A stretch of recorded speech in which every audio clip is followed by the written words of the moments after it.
Hi, good evening. Welcome to another class. Today we're going to study the verbs of the senses, okay? They follow a particular pattern, okay?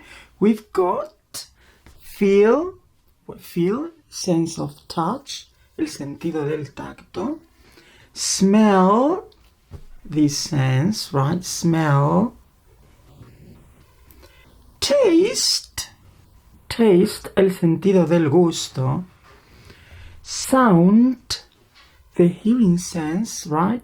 El sentido de auditivo. And look, the sense of the sight, right? El sentido visual, de la vista. Okay, what happens with these verbs? Because they follow a specific pattern. Okay, we can use the verbs of the senses plus an adjective, right? For example, the sofa looks uncomfortable. El sofá tiene una apariencia incómoda, ¿no? En este sentido, el sentido de la vista. A mi vista parece incómodo. Okay, if we want to use a noun with these verbs, we have to say the verb of the senses plus like plus the noun. For example, it sounds like rain. Okay, the translation would be something like suena a lluvia. Okay, suena a lluvia o suena como lluvia. Okay, it depends on the way you want to translate it, but you know the meaning.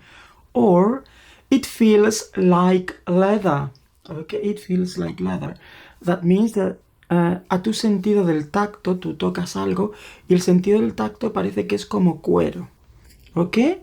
So that's it. So verb of the senses plus like plus noun. Okay, what happens if we want to add a subordinate clause after these verbs, right? So we use the verb of the senses plus as if, as though, like, plus clause. We can use as if, as though, or like. Any of those, right? For example, it looks as if he's digging a hole. Parece que está cavando un agujero. ¿De acuerdo? Podemos decir parece que está cavando, parece como si estuviera cavando. Okay? So we can also say it looks as though he's digging a hole, or it looks like he's digging a hole.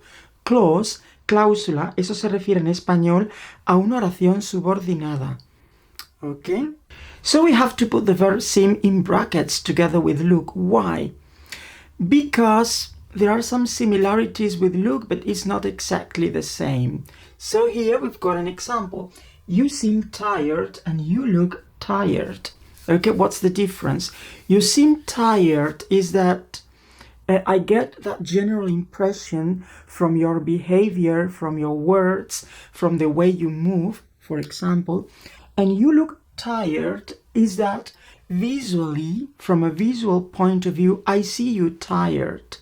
Okay? For example, your face. I can see in your face that you are tired. Okay, and why did I include the verb seem? Right? Because it can have the same use as look. For example, we can use it with an adjective. You seem confused. We can use it with a noun. It seems like a good idea. And we can use it with a sentence. It seems as if she's going to cry. Parece que va a llorar. Okay? So we can also say it looks as if she's going to cry, but visually it looks as if, it seems as if I get that general impression from your behavior, movement, and other aspects, right? Okay, another thing to bear in mind about these verbs is that with the verbs smell and taste, with these two verbs, we can use two prepositions when they are with a noun. Of or like. When do we use one and when do we use the other? Let's see the examples. So, it smells of garlic. When you say it smells of, you say that it really smells like garlic, right? Huele a ajo, pero realmente es un olor que es de ajo, okay? But if we say it smells like garlic, right, as we see in the example, it means that it's a comparison. Huele como al ajo, pero no es exactamente el olor a ajo, es parecido, okay? So, another example, it tastes of sugar, it tastes like sugar. It's the same. It tastes of sugar.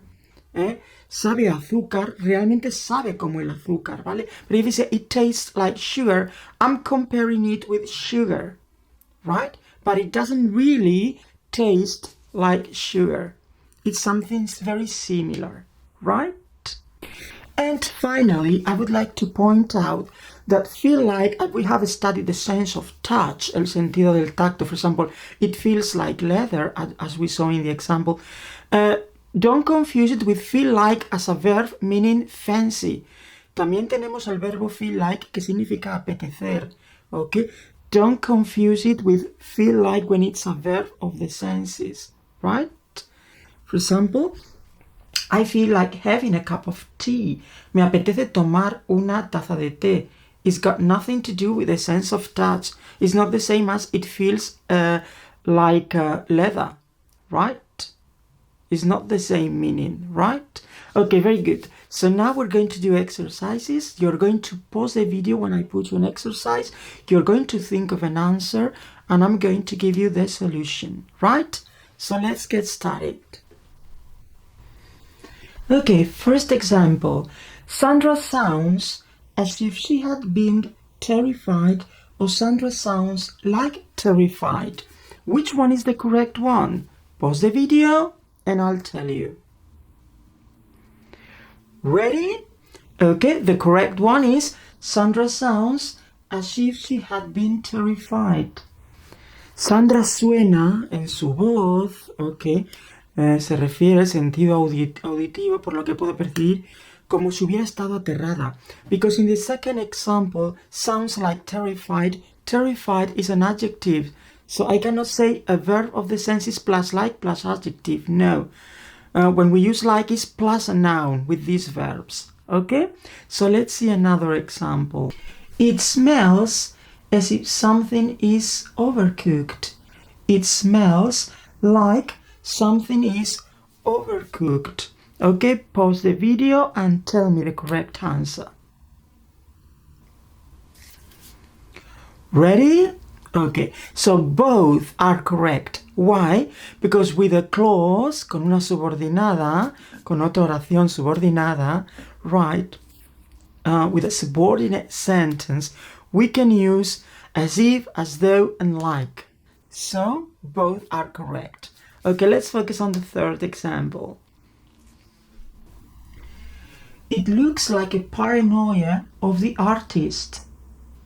It looks a paranoia of the artist. So pause the video and tell me. Ready? Okay, the correct one is it looks like a paranoia of the artist. Why? Verb of the senses plus like plus noun. Okay, una paranoia del artista. Realmente este es un nombre, paranoia, y del artista es un complemento del nombre de paranoia. Entonces el sintagma nominal sería una paranoia del artista. A como determinante, paranoia como núcleo y del artista el complemento del núcleo. Pero pertenece a ese sintagma nominal. Cuando decimos nombre también nos referimos a un sintagma nominal. Recordar de la gramática, el sintagma nominal puede ser determinante más adjetivo más nombre, determinante más nombre más complemento del nombre, pero siempre el nombre es el núcleo de ese sintagma. En ese sentido, ¿ok? Decimos que es con un nombre. Suena como una paranoia del artista. It tastes delicious. It tastes like delicious. Ready? So the correct one is it tastes delicious. Okay? Verb of the senses plus adjective. Okay? So that's it. Okay? Verbs of the senses. It's not something difficult, but it's good to know the rules, right? Because if you don't know them, sometimes you see this structure and it can look a bit confusing to you. So take your notebook and continue practicing sentences related to the verbs of the senses. So I'll see you in another grammar or semantic class. Okay? Good day and continue practicing.